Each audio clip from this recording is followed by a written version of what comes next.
Alrighty guys, well, we are done with the maintenance. I just replaced the door hinge. It was cracked in two right here, gaping open. However, I didn't notice the upper one's cracked too, but maybe this one will help and won't put much strain on that one, I'm hoping. The windshield wiper wasn't working. I pulled the connector loose, cleaned it, started working. However, it was twisting here, so this was loose, so I tightened it up real good. The splines are shot in here, so I'm probably going to have to end up by getting a new arm. It's working now though. All the fluids, I changed all the fluids with the exception of the antifreeze, and it looks really good. I got both finals. The oil in them changed.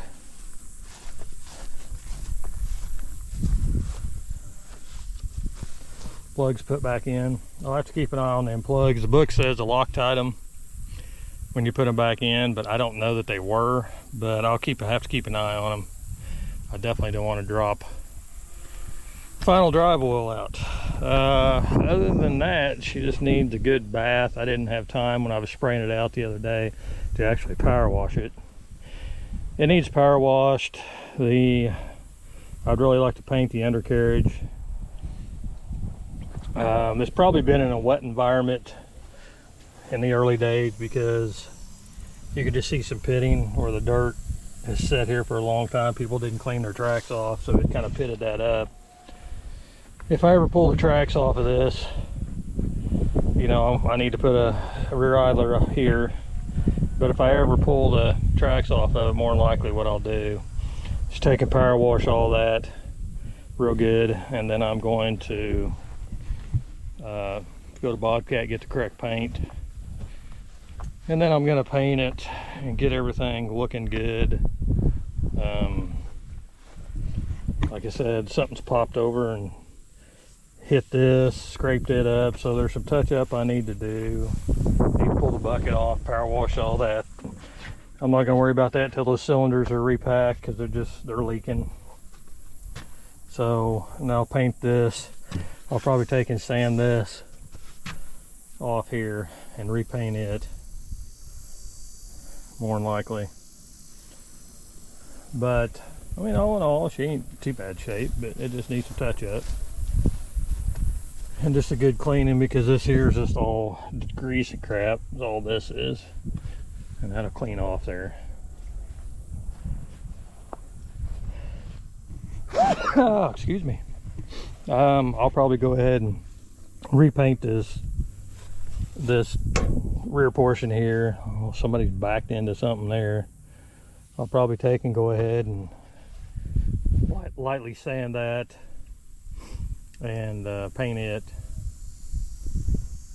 Maybe get a new Bobcat emblem. Definitely we'll get a new Bobcat emblem over here, and then T770. And like I said, it just needs some touch-up work done to it. But all in all, it's in pretty good shape, I think. Seems to mechanically be in good shape. So besides that, the air conditioner works really good. So it's one thing I've noticed about the Bobcat machines.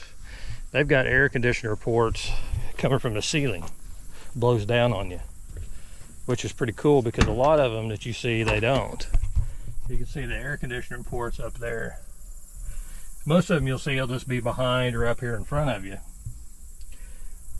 But these are up top, and they have some, I think they've got some in the front here too. But anyway, that to me is an awesome idea. That way it's blowing down on with, I'm assuming the heat will do the same thing. So anyway, I'm gonna go grab the dump truck and the trailer, come back, and I'm actually gonna load this thing up for its maiden voyage and go load up some dirt, some topsoil to take to some folks today. And again, probably the biggest reason that I end up by buying this, aside from helping that buddy of mine out, you know, I hated to see him get in a situation, you know, he had some medical issues, and wasn't his fault. So, you know, the combination of that and needing something small that I can run around and throw on the trailer, go haul 2 or 3 loads of dirt and come back. See, with that track loader at 953, it's so hard to do that because it's weighs so dang much. It's just you have to charge. You have to charge for moving that crazy thing, and it's just inconvenient. I normally like to get 6 or 8 loads before I even tried to move it, but this one here is more economical to move. Throw it up on the trailer, take off with it. You know, I can load this up on the trailer plus a load of dirt and still be legal, weight and everything. And, you know, which is probably what I'll do, because the last load that I have to haul is actually back this way, just south of town here. So I'll probably load the truck up, put the trailer on it, load this thing up, come back here, swing in here, drop the Bobcat and the trailer off, and then head over and to deliver the load, because I think I just got to do 2 loads today. But anyway, that's kind of the plan. So we'll see how she loads the truck. Kind of go from there, I guess. Alrighty, guys. Well, be the maiden voyage for the Bobcat. I'll stick you up here and see how I need to get you positioned on the trailer. So I'm sure I'll have to move it around to get the deer rings and everything to line up, but we'll see. See if she'll crawl up on there okay.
Go with it.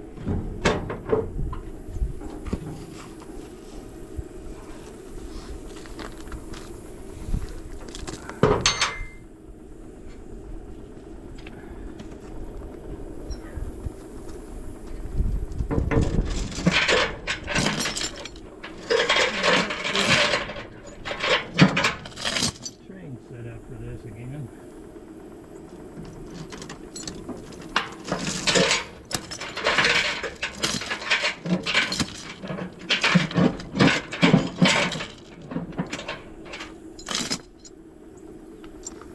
Let's see what we got. Alrighty guys, well, here at this dirt pile, topsoil pile here, this is my first time using this machine. I drove it around a little bit when the buddy of mine had it. I drove it around a little bit, and so this is my first time actually throwing a bucket on it and actually working it. And so I didn't want to totally embarrass myself, but actually, you know, I went in and scraped the sod all off of here and everything, and I mean, honestly, I thought I did pretty good, really. But anyway, seems to have a lot of power, snappy, quick. The only thing that's bothering me is right now, and I'll have to do some inquiring on it, if I pull way up here, and granted this is steep, if I pull way up here, like right here, the machine won't stay up there. The machine starts creeping backwards with the hands off of the joysticks. It'll start creeping backwards. So the brakes aren't totally holding it, but again, first skid steer I've ever known, so I don't know if that's common for those or if that should just stay rock solid. Say like my 953. My 953, it'll flip over backwards before it creeps. So I don't know. That may be something that I have to address later on. I don't know. I mean, as far as going forward and taking your hand off of it, it stops immediately. So it ain't like it slides. It's just, I don't know. There's a lot of weight there. Maybe that's going to do that. I don't know. So anyway, I'm going to set you up and have you or let you watch me load this truck. First time ever loading a truck with a skid steer. So, well, I take that back. The last Bobcat I was in, which I absolutely despise because it was foot controls, and you talk about a monkey humping a football, now let me tell you, that was comical. And go back in my videos, I can't remember, it's been a couple years ago, and you'll see that. And anyway, it was it was comical. But anyway, hopefully this will go a lot smoother, and this machine will lift higher than that one did, and it's joystick controls, not foot controls. So we'll see what happens. Hopefully it'll be a little bit better. So figure out a place where I want to set you at.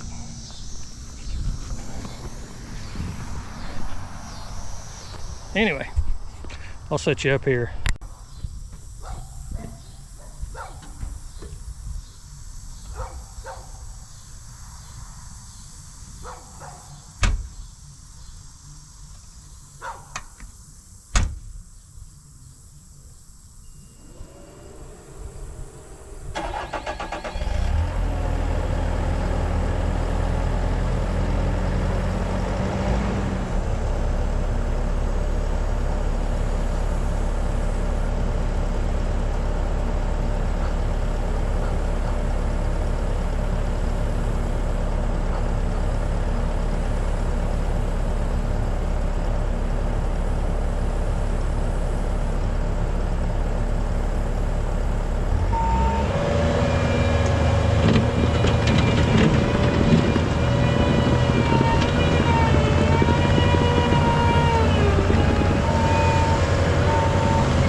Well, I don't know how much of that you got.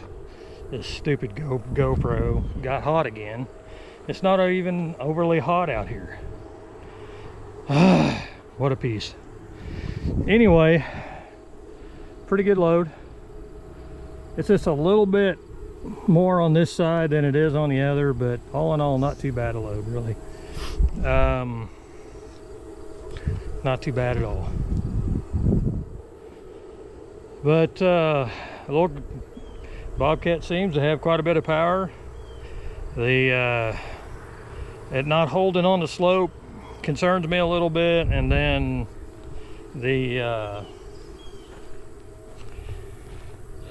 hydraulic temp's up a little higher than what I would like to see. I mean, I'm stalling it out, so I expect it to go up a little bit, but it's a little bit higher than what I want to see it. It's in the 3/4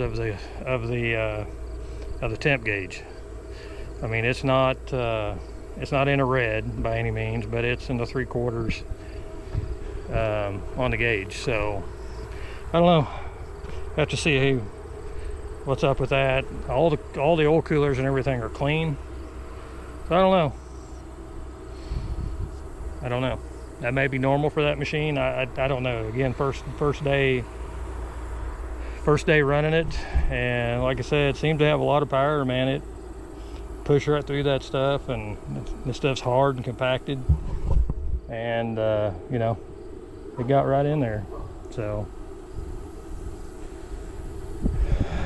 anyway, well, let's go dump this thing, come back, and we're going to get another load that I'm going to load. I'm going to get a load of dirt, and then I'm going to put the trailer back on and load the Bobcat back up, and then we'll take it back south, because I actually have to dump the second load south of where I live. So anyway, like I said, all in all, seems to be a good machine. If I wasn't stalling it all the time, I don't know if the temps would get up, you know, like that. I'm a gauge Nazi. So man, I watch gauges like crazy, and I'll have to figure out where the normal is on this thing, and that'll kind of maybe help me a little bit on that. But anyway, probably gonna have a few bugs to work out and stuff, and we'll see what happens. We'll see if I decide I want to keep it or what. This is just kind of a trial deal. We'll see how much use I've got for it, and again, we'll kind of go from there. My cutting edge, went to try to put it on. They've ran it so long without a cutting edge on it that the bottom of the bucket is curved up. So when I put the cutting edge on it, the cutting edge bowed up like that. So I'm just gonna have to have a new cutting edge, you know, have the old one cut off and a new one welded on. That's all. Don't have any choice. But like I said, you know, all in all, those fans run for quite a while, probably close to 10 minutes afterwards. Kind of help cool things down in there. So they're blowing across the engine, they're sucking in, blowing across the engine. Guy'd have to keep a good battery in it, wouldn't he? So anyway, let's go dump this, get back here before the dark gets us, and grab another load, and then we'll kind of go from there. All right.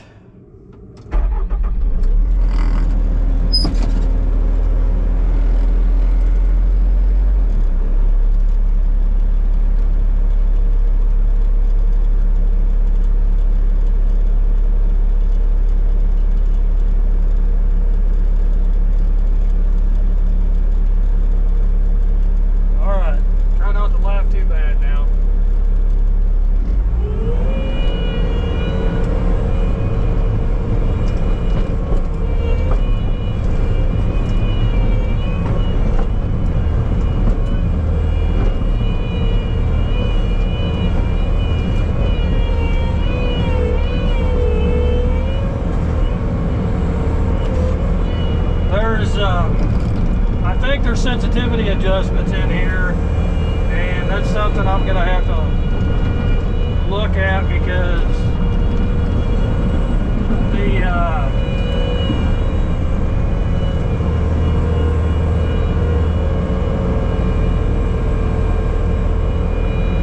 I also got to clean this window too. I can't really see out of it.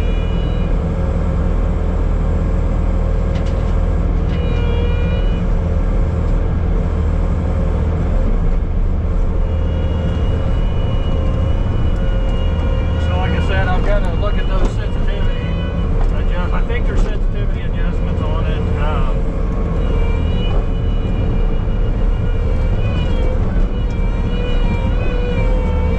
Bucket curls really fast, so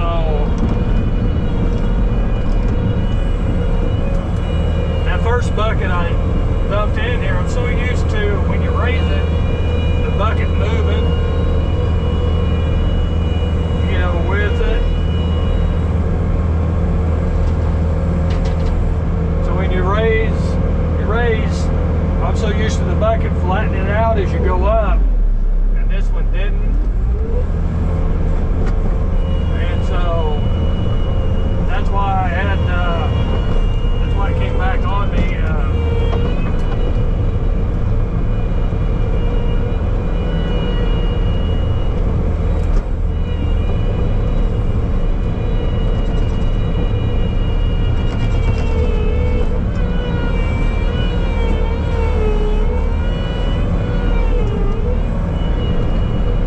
Be a learning curve.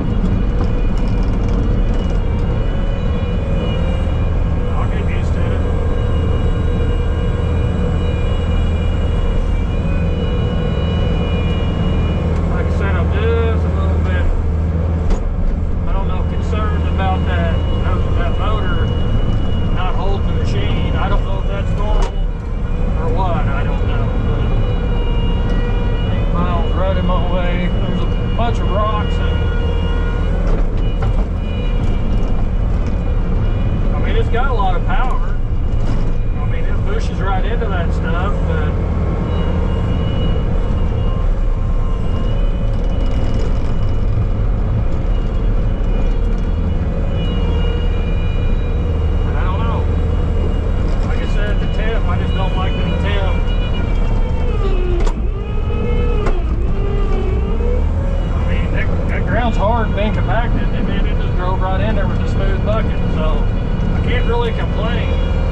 I'm completely in the center of the bed.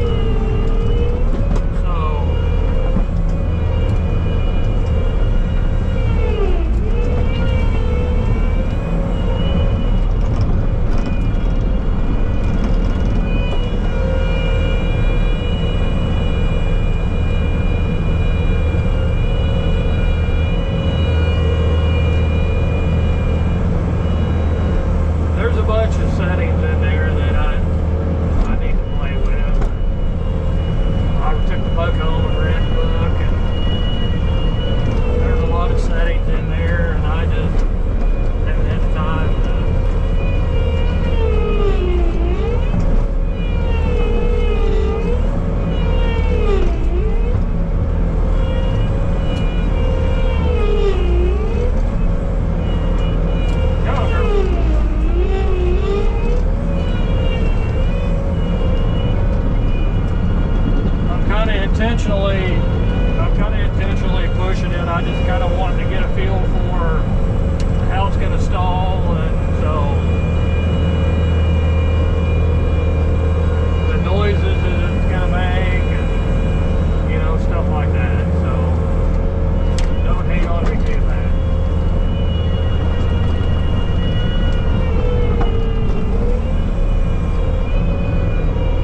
Alrighty guys, well, GoPro battery died when I was loading it up, but all in all, maiden voyage, I was pleased on how it done. I am going to have to attend to this bucket. You can see how bad it's worn. The cutting edge when I tried to put it on was cocked up in the front, and it's not going to work. So we're going to have to go in, cut this out, and weld a new edge on, because this is supposed to be out here, you know, so there's this much missing. But anyway, I mean, you can see here, right here, that's supposed to be way out like this. So anyway, I'll have to see if I can have one of the guys do that. But all in all, pleased on how it done. It's peppy, it's fast, it's pretty powerful based on what I've seen. I mean, it pushed into that big old heavy compacted dirt pile. It pushed into it pretty hard. What I'm a little concerned about is it wants to creep, like I said, going up that steep hill, it wants to creep backwards. So the brakes aren't setting, the brakes on the motors aren't setting solid, or they're wore out. And I hope the heck that's not the case. The clutch or the brake disc inside the motors. I hope that's not the case, because that's not cheap. You gotta tear the motors apart and put new brake discs in it. So I hope that's not the case. I hope that maybe it's down on a little bit of pressure that applies the brakes. On this one, I'm not sure if the pressure applies the brakes or if it's spring in there and it takes the pressure away from the brakes, and then the brakes set. Now, like the cat excavator I was having that problem where you could grab, if you got a good bite with the bucket, you could pull it and it would creep the tracks. Well, they ended up by pulling the drive motors apart, and the Belleville washers, which is kind of a bent up looking washer, they put some stiffer ones in there, and that took care of that problem. So could be something like that, I'm not sure. So we'll just have to kind of play around with it and see. But the temperature, that's something else I'm a little concerned about. I don't like that hydraulic temperature running that high. It's not in the red by any means, but it's 3/4 of the way up the scale, and I just wish it was running a lot lower than that. But I don't know what a guy can do about that. Really, I cleaned all the radiator and I cleaned the coolers, unless there's one someplace that I'm missing, but the book didn't indicate any of that. So any of you guys out there that know anything about Bobcats, this series, the M series they're called, let me know on that. Or if anybody's had any experience with that, let me know. Like I said, it's not in the red, and I was stalling it out pretty heavy, just trying to get a feel for it and stuff. But my biggest concern is I put a brush hog on the front of that, and I'm ripping up and down 10-acre field brush hogging. What's that gonna do? So anyway, we'll see. But like I said, all in all, I'm pleased with it. Like I said, it's fast, quick. Seems to have a lot of lower loader power. I like the heights that it gets over. It'll reach completely over, better than halfway in the bed of the dump truck. So anyway, alrighty guys, I'm gonna go ahead and call this one. This is gonna be the maiden voyage for the T770. And anyway, appreciate you guys as always. Don't forget to like and subscribe, leave comments, ring that notification bell, and that way you know when I post a new video. Follow me on Instagram, and that's at DirtDaddy953. We'll have some pictures and stuff of it on there. So anyway guys, I'm sure you'll see a lot more of this machine as time goes. Hopefully it's all good. Hopefully no snafus. But anyway, guys, I'm out of here, and as always, I appreciate you.